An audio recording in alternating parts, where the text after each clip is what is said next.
Hello and welcome to Other Voices, brought to you by Peninsula Peace and Justice Center. I'm your host, Paul George.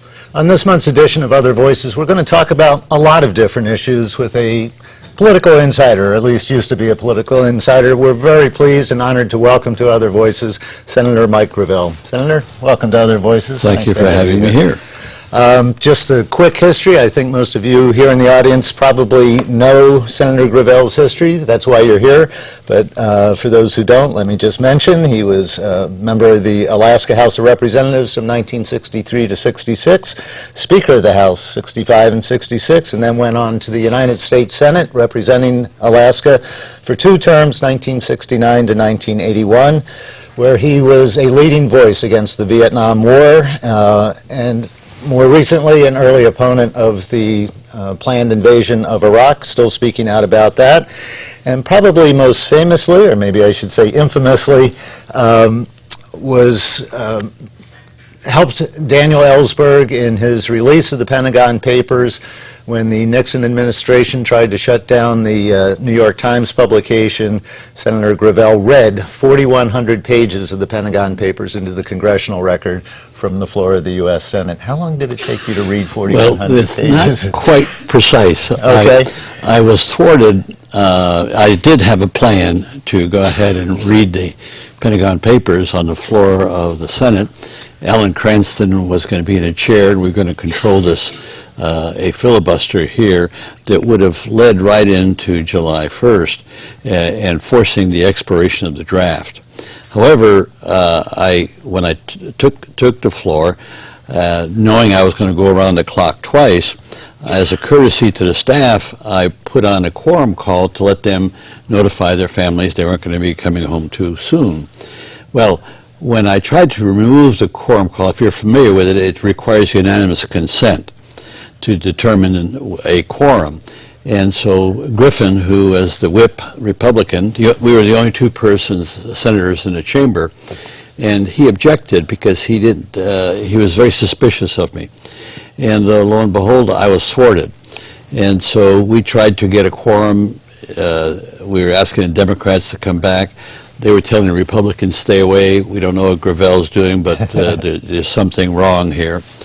So lo and behold, a staff of attorneys that I had, 3 young men, were in my office, and we went to Plan B. And that was that we were taking the precedent of the House Un-American Activities Committee of calling immediate meetings of the committee, and that's they're doing around the country, subpoenaing people and to try and entrap them so they could indict them. In my case, I called a meeting of the only, now keep in mind I'm a freshman, so I called a meeting of the only thing that I controlled, which was the Buildings and Grounds Committee. So I called that meeting, and we've got a member, a congressman from New York, to come in and testify. So he asked, I called the meeting together. Now, of course, we had given notice to all the members, but we're talking 11 o'clock at night now. And the whole media was there because they knew something was afoot. So he asked for a federal building, and I said, well, I'd like to give you a federal building because you're really a nice congressman, but we got a problem. We don't have any money. And the reason why we don't have any money is because we're stuck in Southeast Asia. And let me read to you how we got into Southeast Asia. So I proceeded to read the papers. I read for about an hour. And lo and behold, I started sobbing because I hadn't slept for 3 days and I was stressed. I didn't know what was going to happen to me. Yeah. And so lo and behold, this is why I didn't read it all. My staff person got next to me. He said, Senator, he says, why don't you dump it in a record? And so as chairman, I said, I ask unanimous consent to place all of these papers, they were about that high, 2 stacks, into the record. Hearing no objection, bang, slam the gavel, so ordered, done. This is revising and extending your remarks. That's right. That we hear the whole 4,000 papers. And so it was part of the subcommittee record, which made it part of the Senate record because the subcommittee was part of the Senate record. And what we did is we took the papers back to my office, and through the night we copied them and gave it to a media pool, and then they dispersed the papers. And then what happened after that was that morning the Supreme Court ruled that they could not have prior restraint with these newspapers, but that the newspapers were still at risk if they published, and they didn't publish anymore. They just published, they regurgitated what they had already been at risk for. And so as a result of that, I tried to get the papers published in toto, and the only organization in the United States that would do it was Beacon Press, the Unitarian Universalist Association.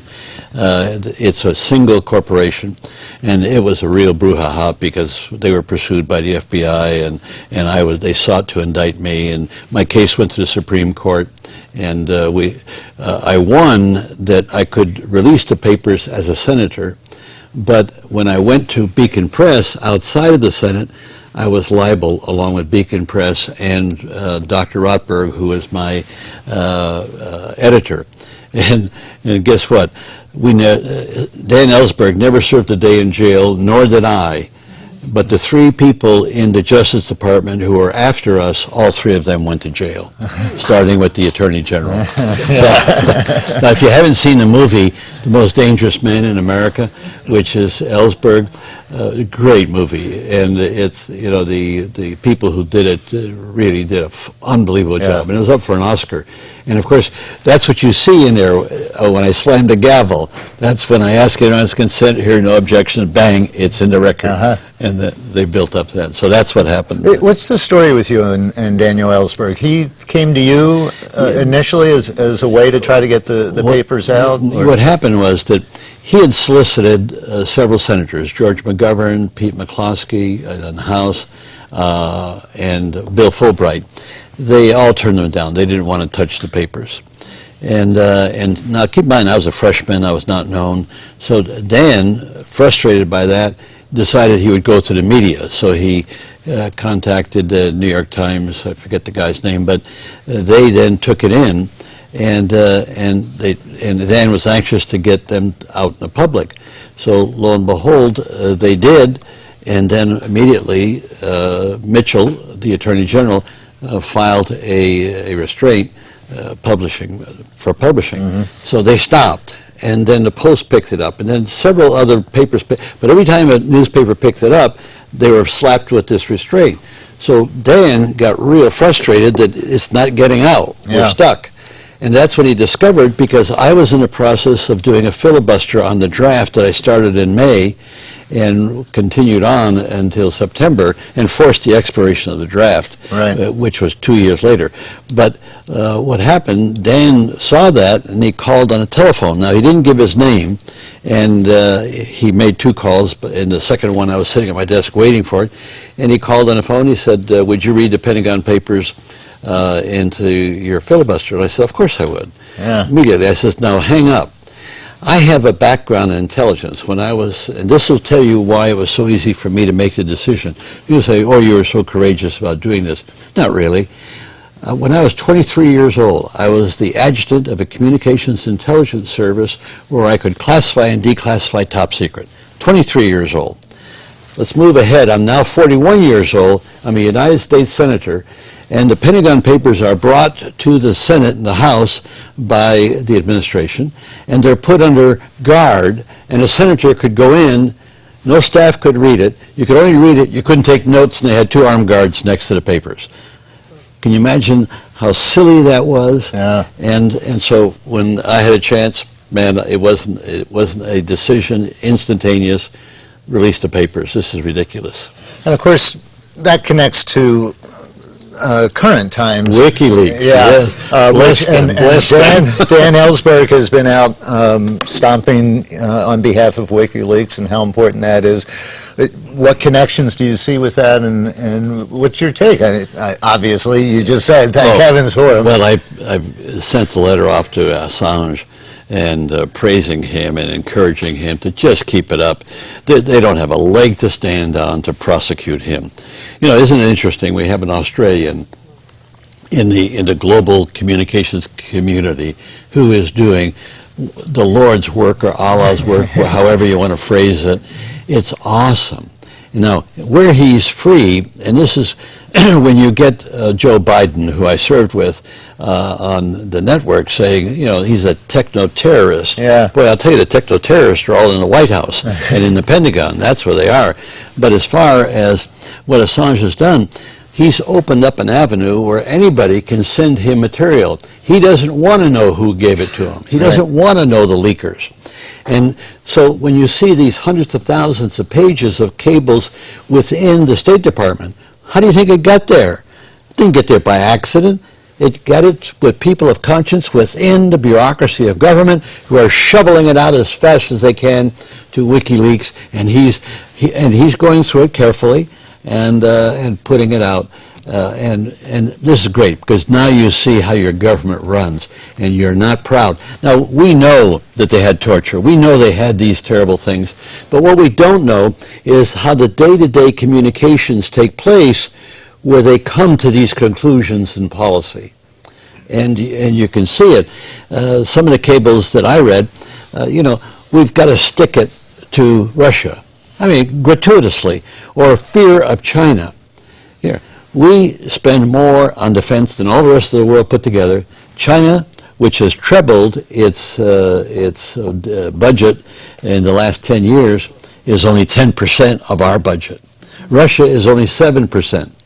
France and Germany, no, France and Britain are 7%. Japan is 6%. Germany 6%. So that means that we and our allies dwarf by unbelievable proportions the military capability of these other nations. And yet the cost-cutting Republicans who are taking over the House of Representatives have said military budget is off the table. They're going to cut somewhere else. That's always been the case. That's always been the case with Republicans. And the Democrats are cowards. You know, you take this frontally. You know, the only time I wish that I was in the Senate, and only once, and that was in October of '02, when they had the resolution to give Bush the power to go into Iraq. And I'll tell you, I would have filibustered that right then and there and embarrassed the Democrats and raised all holy hell to stop that from happening. It says something. The Supreme Court, when it ruled in my case, it said that any member of Congress can release any secret within the confines of the Congress, and there can't be held responsible for it by any part of government. Okay? Now that's awesome power. Has any member since that was declared, and still the law of the land, nobody's touched it.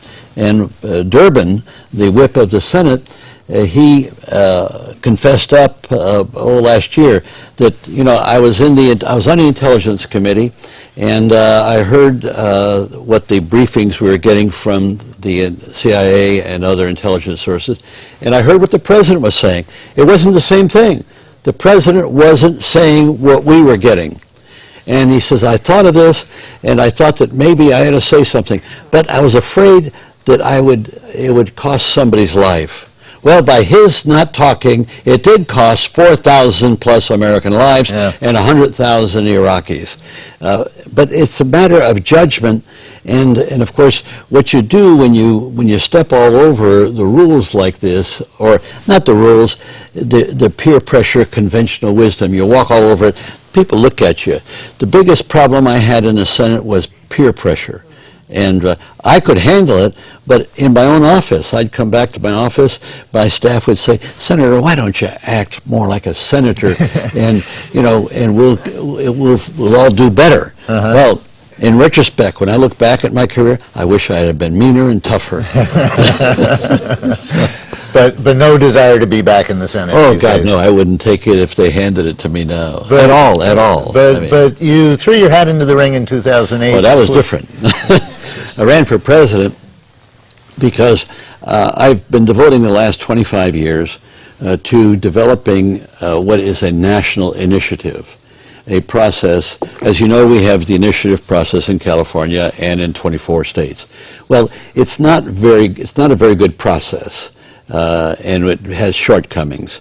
So as a result of that, I did a lot of research. I picked up a lot of the studies that were done on California. I have my own experience as a speaker and then in the Senate. And so over a 7-year period with other people, I wrote this legislation called the National Initiative for Democracy. And what it is, it's a constitutional amendment, and also it's a statute together. The reason why it's a constitutional amendment is so the Supreme Court can't touch it, because they can adjudicate the results, but they can't prejudge whether it should be offered or not.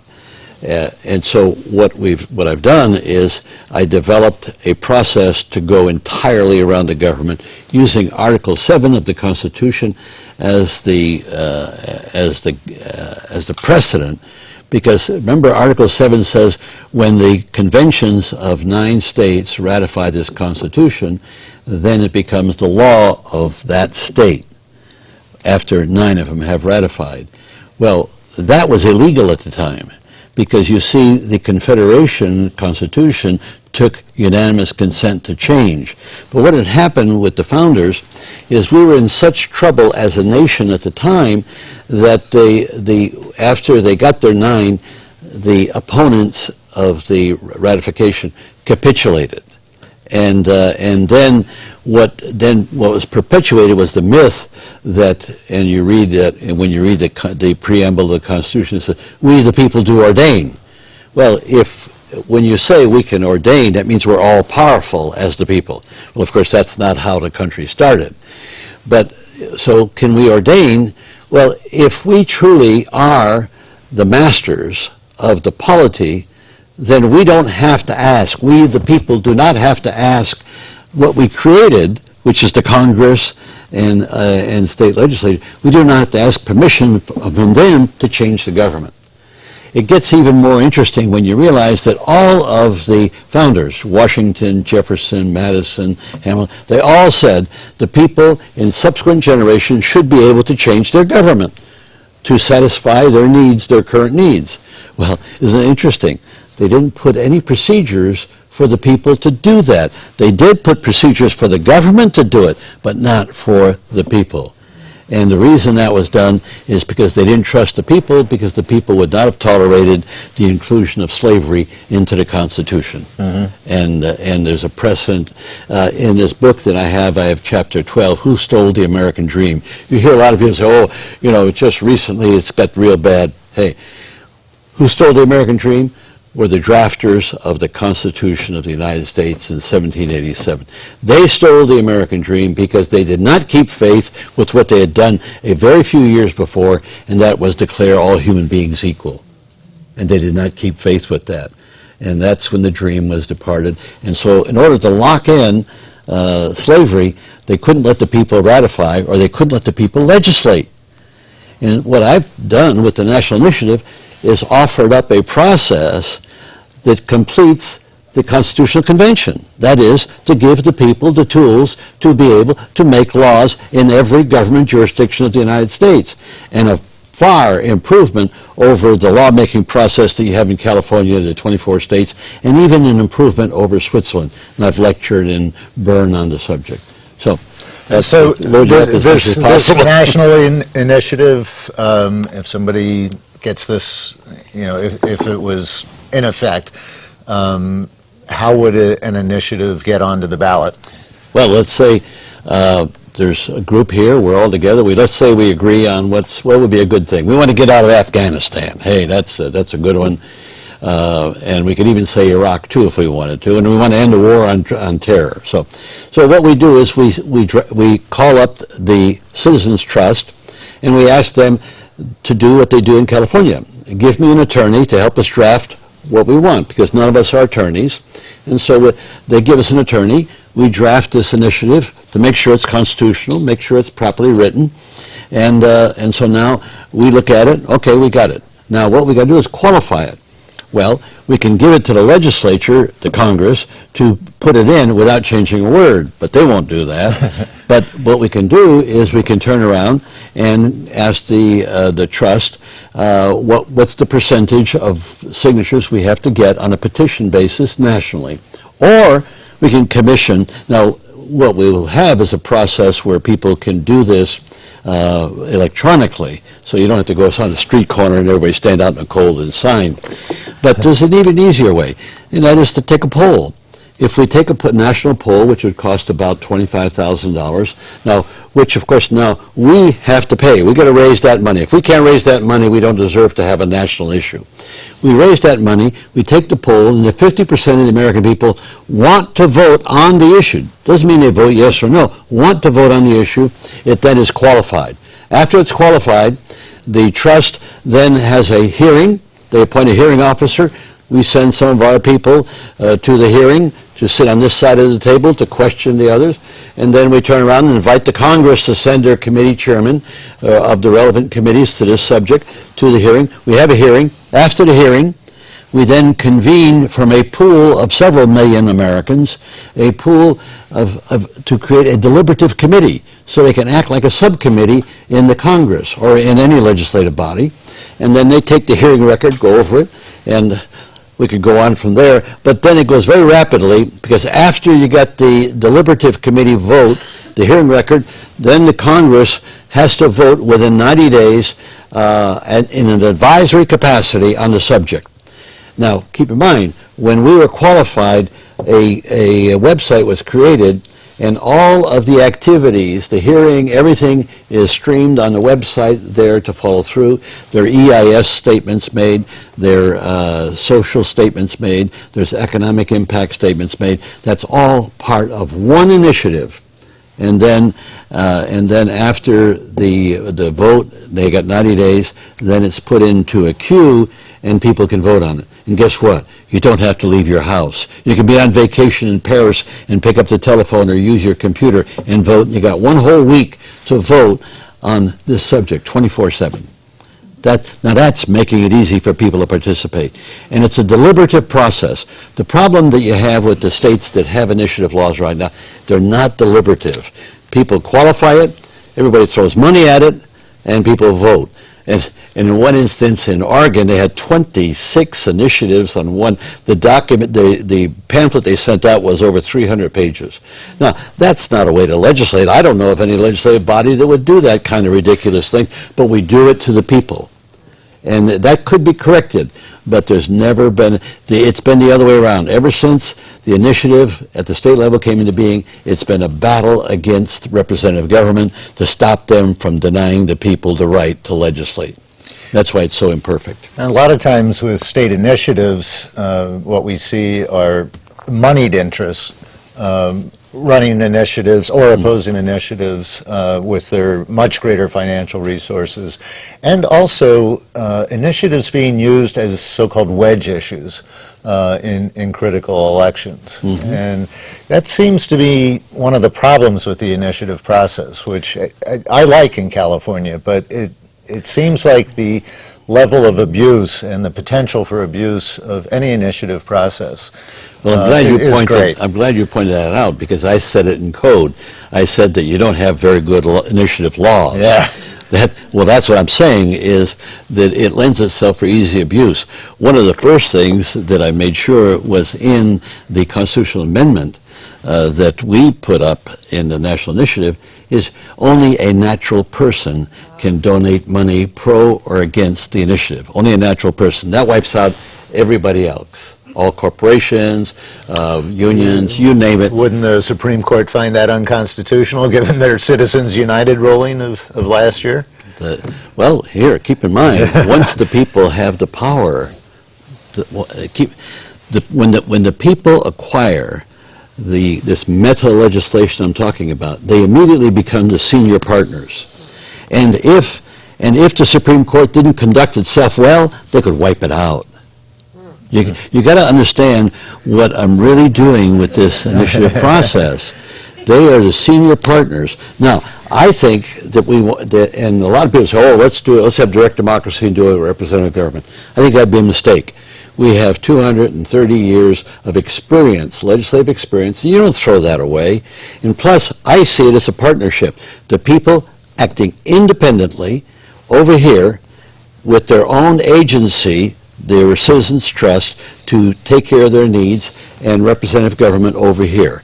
So they can pass legislation, the Congress can pass legislation, and this is in every jurisdiction of the United States. So now, they pass legislation, the Congress changes it. They pass it again, the Congress changes it. Well, I'll tell you, they'll only do it once. They'll only do it once, because they are the senior partners. And there's a reason. You don't see any fundamental changes in our Constitution. Why? Because the process is so undemocratic. Stop and think. There's several ways you can do it, but the way that's most familiar, 2/3 of the Congress decides on something. That's not a very democratic process right there. And then after they decide on it, 3/4 of the state legislatures have to pass on it. Well, that means that 1,000 people, because it's 13 chambers, and if you take the Senate chambers, are all very small, you're not talking about 1,000 people. So 1,000 people can thwart any change in improvement in our government. That's the reason why the only changes that have been taking place in our government, other than housekeeping stuff like whether you can have alcohol or not, but were the expansion of the franchise with the 3 amendments to the Constitution as a result of the Civil War. Now, in the Civil War, it was guaranteed what they did in Philadelphia by locking in slavery. It was a guarantee that it couldn't be changed, and so that required the death of 600,000 Americans to correct that terrible mistake. I've been filibustering. No, you haven't. That was for me. I do want to get to our audience, because that's a major part of this program, is to involve the audience. But we do have a new Congress coming in. The Republicans will be taking control of the House. But one of the key issues that's being discussed right now is doing something about the filibuster and what's been happening with the filibuster in the Senate. And you had an interesting reaction when we talked on the phone last week. Let me share that with you. Yeah, let's. First off, when I was elected, the Senate was taking up that issue right then and there. And I was a freshman, and they wanted to change the filibuster. It was 66 down to 60, because the civil rights legislation had been delayed several decades over the fact that they were using, the Southern crackers were using the filibuster. And so the liberals now had control of the Senate, and so they're going to lower from 66 to 60. And of course, I was considered a liberal, but I turned out to be a maverick right straight out, because I said I wouldn't vote for this. And he said, why? I said, wait a second. We're stuck in the Vietnam War, and what could we do if we decided to filibuster and bring the government to a halt until they got out of Vietnam? We needed this. But of course, the liberals prevailed. I lost. But then I proceeded to use the filibuster to a fairly well. I was the filibuster king for quite a while. But I can tell you, it's very undemocratic. But the whole Senate is undemocratic. And so I would do away with the Senate. I believe in a unicameral chamber, and that way they act more responsibly. Because the name of the game in Congress is, I've got to vote for that silly thing because it makes me look good, but we'll let the House correct it. And so we pass the pickle to them. Well, then they turn around and do the same thing. So everybody's exchanging pickles. And then the only thing that arrives at the critical point is you must reconcile the 2 pieces of legislation from the House and Senate. You do it in the conference committee. Conference committees are secret. You don't see what goes on. And only the senior members are appointed conferees. And then when they come out with a conference report, you can't amend it. It goes to the House and the Senate for a vote. No amending. Up or down vote. That's it. And that's, of course, the reason why we get the legislation we get. The Senate seems to be baffling people these days. That secret holds, for example. The refusal to what is that all about? Well, that's Curtis. See, the principle in the Senate is that you have rights to debate forever. Uh-huh. Okay, so now along with those rights go the courtesies that you hear the senator, the distinguished senator from Alabama, the distinguished senator from Michigan. You know, the more distinguished the person is, the more you hate the person you're talking to. And so it's the comedy of the chamber. You don't step on other people's toes, except when you're filibustering like I was doing, and so I became a pariah within the chamber, and people are afraid. Once I had filibustered 2 or 3 times, all I had to do was say, I'll filibuster that, and it'll end. I'll give you an example. Jimmy Carter gets elected president of the United States. He was going to appoint James Schlesinger, who I had unbelievable altercations. He's a hawk of the worst order. And so I called up Fritz Mondale, who I served on a committee with. I knew Jimmy Carter, too, and I endorsed him and all that. And I said, Fritz, I'll tell you, you tell the president that if he does nominate Schlesinger, he's going to have the unfortunate situation of having a Democratic senator filibuster and put a hold on that nomination. Well, lo and behold, Schlesinger didn't get it. Somebody else got it. But Carter paid me back because he appointed Schlesinger head of the Energy Department, and of course energy was vital to my constituency in Alaska, so you can begin to see what happened to me. Yeah, interesting. So, you know, I can see your point about the filibuster fulfilling an important role. If you're going to keep the Senate. But isn't it being abused these days? No, not anymore than we abused it. No, I don't think it's being abused. I think what's wrong is the Democrats are gutless now, because if the person says, "Oh, we want to filibuster," man, let's filibuster it. Let's bring the cots in. We'll stay overnight here. Let's be serious. But no, he's going to do a filibuster. I can't be disturbed. Yeah, that's what I can't think of the last time somebody actually filibustered something like you did. It's hold the floor for hours and hours. I developed a corkscrew process, and it took 3 days on the Alaska lands legislation to unscrew the cork that I had. It's a device requiring votes. It kept the Senate in their offices for 3 days. They had to every 20 minutes come and vote. I had Barry Goldwater come to me swearing at me. I'm standing on the floor of the Senate, and he's swearing at me because I got business to do at my office. You're making me vote. I said, well, that's the way life is. All right, let's get the audience in on this. Just hold up your hand, and Steve will bring you the microphone. And for those of you who are watching at home, the number should be on your screen. We're welcome to take your questions or comments on the phone as well. Help us pass it around there. Yeah, and if you would stand up, so give our camera folks an easy shot at you. Thank you for speaking, Mr. Senator. I had a question regarding WikiLeaks. I know it kind of goes back, but not so much. I've become very skeptical of information that becomes mainstream news and gets a lot of press coverage, because generally the media tends to endorse war much more than peace. And I've been skeptical a little bit of WikiLeaks, not because of the authenticity of the information, but that perhaps this information is being cherry-picked to spin the American perspective.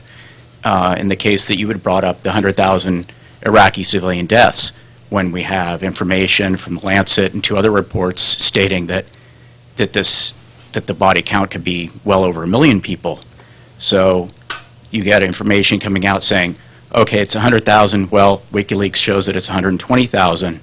It shows that America is perhaps 20% worse, but then all of a sudden it shifts the entire perspective to, is it 100,000, is it 120,000, and then the million body count is now out the window. Same thing for Iraqi torture. The observance of the America looks like the peace activist standing by, allowing them the freedom to torture their own people, when we know that we had a lot of participation in that event. So I don't know if you could comment a little bit about the authenticity of the scope of WikiLeaks, not the authenticity of the documents themselves. Well, you've got to keep in mind that all Assange can do and his team of people is put it out there. That it's cherry-picked by American mainstream media is no surprise to me. because American mainstream media is the vassal of Wall Street and the military-industrial complex. And so there's no way that you're going to get unless you can get your hands on the full release. Now, he was releasing it to institutions, communications institutions, Guardian, and he didn't release it to the New York Times because the New York Times was trying to damage him. And so mainstream media has excoriated him. And the politicians have been in chorus orders. Here, what's his name? The former governor from Arkansas. He said he should be shot. He should be executed. Huckabee? Huckabee, yeah. I mean, that idiot. Really, stop and think. This guy, because he's releasing information, should be shot. Or having the vice president. Well, who is pursuing WikiLeaks right now in the Justice Department? This is the Obama Justice Department, where we're supposed to see change. And WikiLeaks is doing nothing but what any institution of communication. And when they say, oh, he's dealing in secret material, what do you think, what's his name, Bob Woodward does every time he publishes a book? What do you think Henry Kissinger does when he leaves office and takes files that are top secret to his home and then can write history to his satisfaction? So I would say that no, don't criticize the messenger. He's doing something unbelievably valuable for the world, because people knew that we were an evil empire, and now they're beginning to see it unfold in details. And you're only seeing the good stuff. I mean, there's better stuff coming. And let's see what happens. I think it's important to keep in mind that it's, about 4,000 or 5,000 cables have been released now out of 200,000. Because he took a lot of criticism, and some of it legitimate, I think, with the massive dump of the Afghanistan stuff without, I would disagree with that it's legitimate, because, you see, he has been at this. In fact, my IT person 2 years ago filmed him in the Netherlands and sent me the video, and it didn't register with me at the time. I thought it was very good. But now he's world famous. But up until that time, he was doing this for several years, and it wasn't getting any attention. And so what got attention was the massive dump. Yeah. So that's the only way he could bring your attention to what he was doing, because we weren't paying attention. What I was talking about specifically was leaving in the names of, say, some Afghan citizens who provided intelligence. It makes them a target. And that's all. I've actually been going to the WikiLeaks site for all the years that it's been up and wondered, why doesn't this get more attention? So I do agree that that massive dump was but let me speak to the point you raised. We got a lot of people on the phone, so let's get to Ted on line one.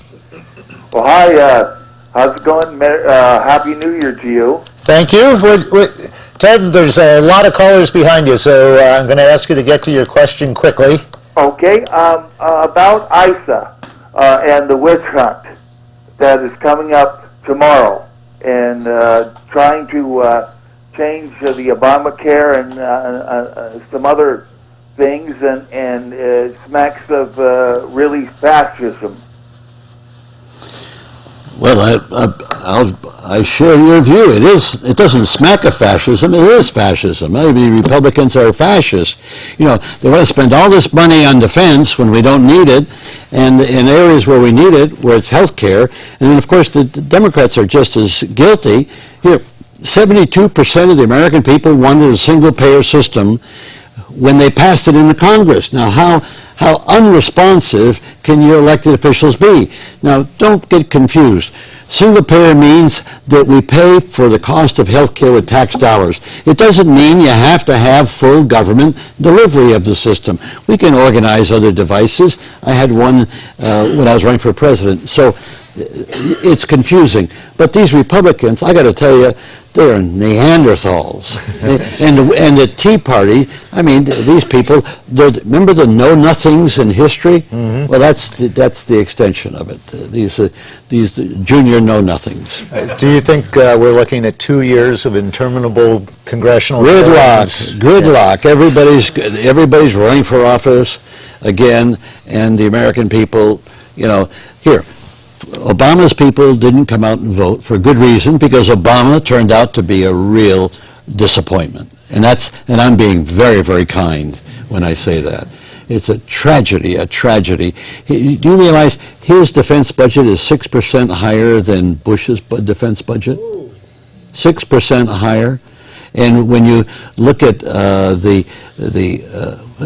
I don't know if you're aware, he's introduced legislation so that he could have unlimited detention, so that he, as an individual, the president, could do what barons did in the Middle Ages. You don't like that guy poaching on your land, take him, throw him in a dungeon, forget him, let him rot down there. And that's what we do, and we're doing it right now. Bush did it without any law, but Obama wants to have a law to do it. And Congress will hand it to him. Oh, well, except that the Republicans, just out of sheer meanness, will deny anything that he's for. Okay, another caller, Starchild is what the chart says. Are you there? Caller? Do we still have a caller on the phone? Do we have another question in the audience then here? Okay. I really appreciate you being here and speaking out. And I noticed that you were moderator of a conference in Washington, D.C. in September, questioning the official story of 9/11, and have been advocating for perhaps an initiative to create a new 9/11 commission. Can you tell me how that's going? Yeah. Way back when 9/11 occurred, I was at home. I was within sight of the Pentagon. I could see the smoke billowing up, and for 2 or 3 days I was in a funk. And the tragedy was that I knew what would happen to the American psyche by this unusual event.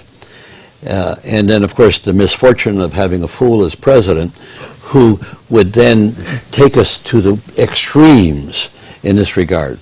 And of course, he didn't want to look at the matter at all. He was forced into it by the simple fact of the families forcing him. So he hurriedly appointed a commission, and it was a hurriedly appointed commission. One he didn't want. And they didn't fund it to fairly well. And not only that, most of the commissioners have admitted that they did a terrible job. They didn't really investigate. You remember when Bush testified, he was holding hands with the vice president, and neither one of them could be sworn, and they weren't subpoenaed. I mean, it was a disaster. The senator from Georgia said it was a fraud, and several others serving on the commission. And so where we're stuck right now is you see all of the volunteer work that's been done by people who are concerned, scientists primarily. And you got the architects and engineers have focused on one part of it. You got another part, Jesse Ventura is focused on what happened at the Pentagon. And you look at it, and I've watched some of these videos, and I would commend you, any reasonable person looking at what the volunteers have produced in this has to come away with the view, hey, there's something wrong, and the government has misled us. Well, if that's the case, this event is probably as significant as any in American history. It's led us to 3 wars. It's led us to an interminable empowerment of the military-industrial complex. It's cost millions of lives. And so we owe it to ourselves to not take the Obama approach, which is we don't look back. We have to look back. If you don't know the past, you don't know how to conduct yourself in the future. And so what we need to do is to have a commission, a citizens commission. I would have no confidence in another government commission, except chaired by a few key people that I know. But but we need a citizens commission. I came up with the idea that obviously if we could do it by initiative, because you can see with my background with the national initiative, that's where my head would be thinking. So if we could do an initiative, but the problem is that there's some legal barriers in doing it by initiative, because you have to appoint the people. Because if you don't appoint the people, then the government appoints them, and then you're back at square one, and so it's an idea that I hope might get some legs, but I'm not entirely sure at this point that it will because of the legal difficulties involved. That's something that I'm doing research right now with an attorney at Sacramento, and we'll have a decision on this within 2 or 3 months. But here too, if we had the national initiative in place, we could do it in 30 days. And there'd be no question about it. Okay, back to the phones. We have a caller, Nancy.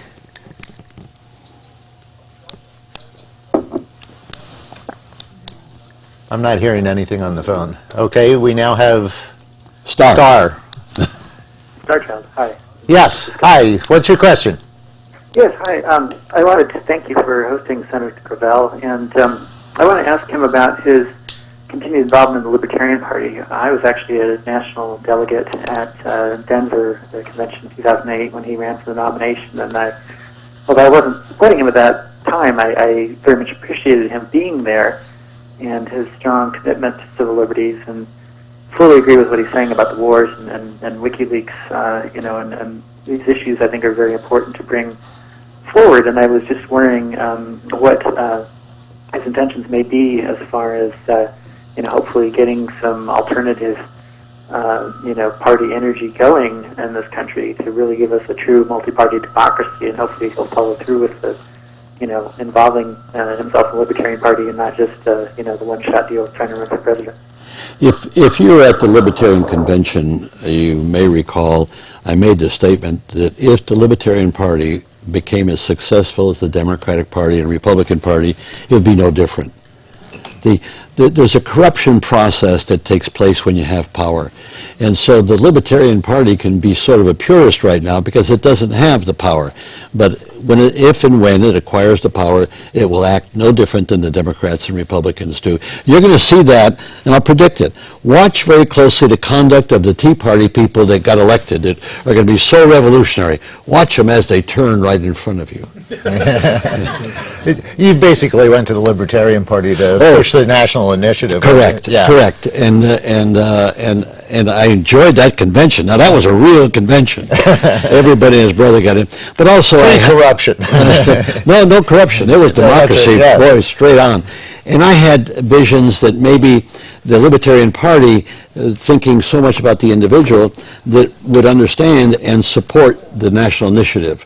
And many of them did, but I was hoping that they'd put this on their platform and make it the #1 issue.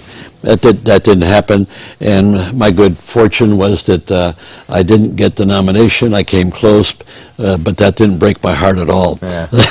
And you're done with politics now? Well, you never know. There's an old saying, never say never. Okay, here in the audience. Back there, and then... Yes, it's a great pleasure to be here with you. But I have to admit, you and I, we have a love-hate relationship. Really? What you've done, the anti-war, Vietnam, fantastic. But I happened to be in Alaska in 1977-78, and we were on opposite sides then.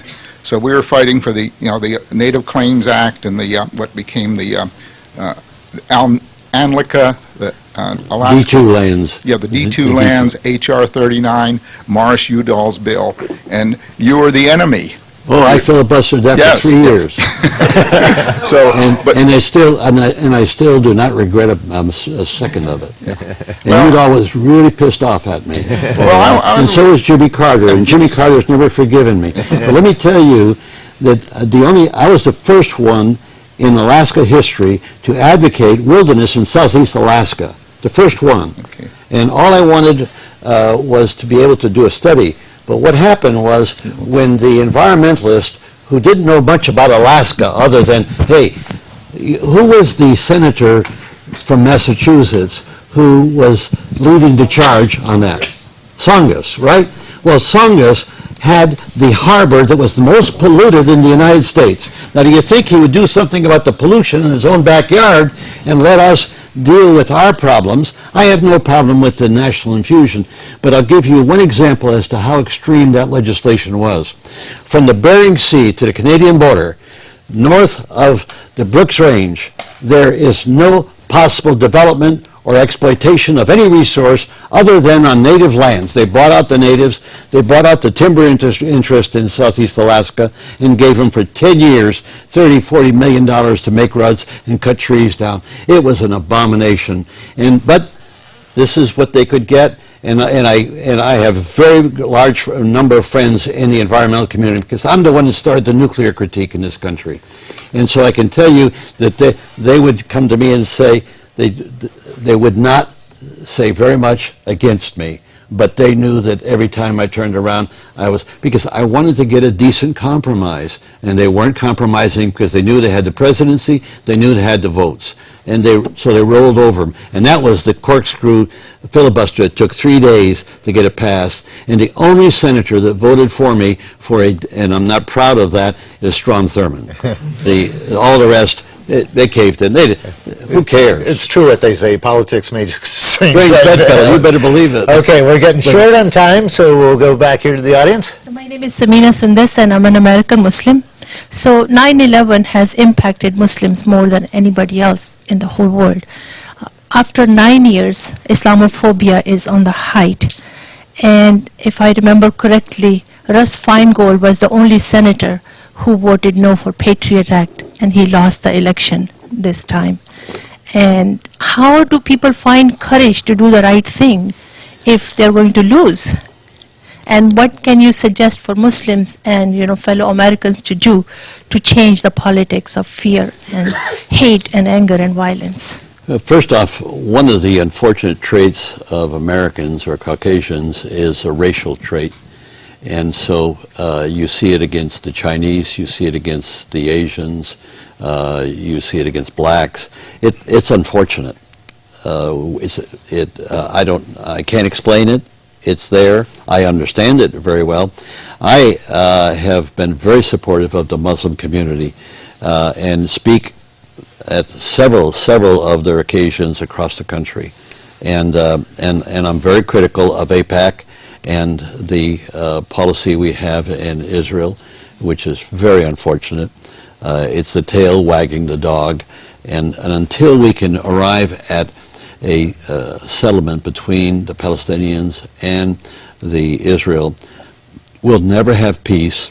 And that's what inflames the Islamic extremist in the world. The others are very, very moderate.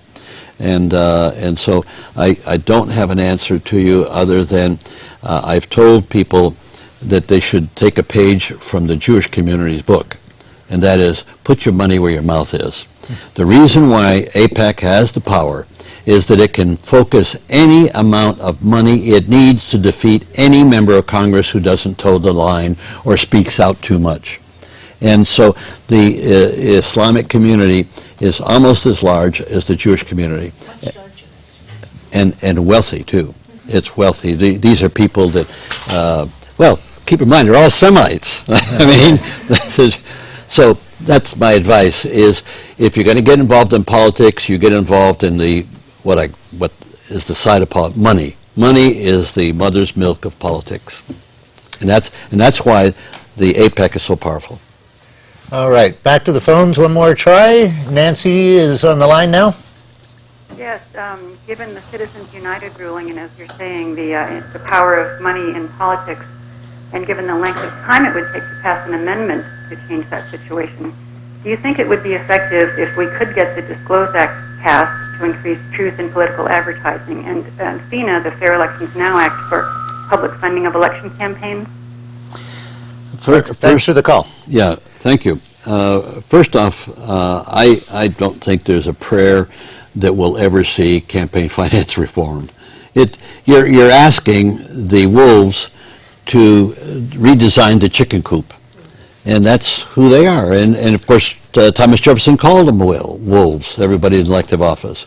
And so what you're saying is, you go there and now you reform yourself. It won't happen. It just will not happen. I've been to 2 reforms as an elected official. I've watched several reforms. I've tried to persuade organizations, look at, you're on a fool's errand. It's not going to happen. What you want to do is empower the people. See, there's only 2 venues for change. The government, where the problem exists, and the others were the people. And if the people had the tools, they could do the job, and they would mature. The biggest advantage of a national initiative is the maturation of the constituency. People would become more mature. How do our children grow into adulthood? We give them more responsibility as they grow up, and then we hope that they won't come back home after they've had a fight. but it's taking responsibility. By you voting on legislation, you will mature very rapidly once this is in place. And so we can talk of all these possible reforms. It's tinkering with what is basically a flawed system of representation. I'll give you one statement. Why is it that all the countries in the world copied us with a constitution?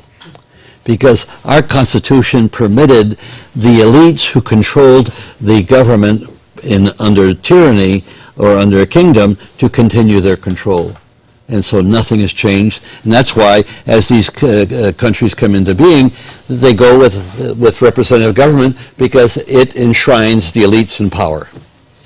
We're almost out of time. One more right here, and be very quick. We have 2 minutes left. Thank you. Yeah, I was thinking about what's the difference between the Vietnam War and the Iraq War. And one difference that I've noticed is that, like, I had anecdotal evidence that the Pentagon cooked the books to create the Vietnam War, but now we have like movies like The Green Zone that I gotta rush played it. out. So the question is this a difference that makes a difference? No, it doesn't make a difference. They've been cooking the books. Then the problem, the difference now is that during the Vietnam War, we had a conversion of the media, and they were supporting it at the end, ending the war. You don't have that right now. You have the media continuing to support the war and trying to gin up a war with Iran. And we don't have enough time to get into that, but I'd like to attack that issue, which is a canard. Iran is not doing anything wrong or anything immoral. This is the United States with its imperialism trying to run the world. Well, we are out of time, but can I ask you to come back sometime? Oh, anytime. As you can see, and we'll cover the rest I'm not of it. bashful. Senator Mike Gravel. Thank you. Thank you all for coming. Other Voices is here live on the first Tuesday of every month, and it's repeated 6 or 7 times a week. Check the schedules at midpenmedia.org. Thanks for tuning in, and thank you all for coming. Senator, thank you again. Thank you. Thank you.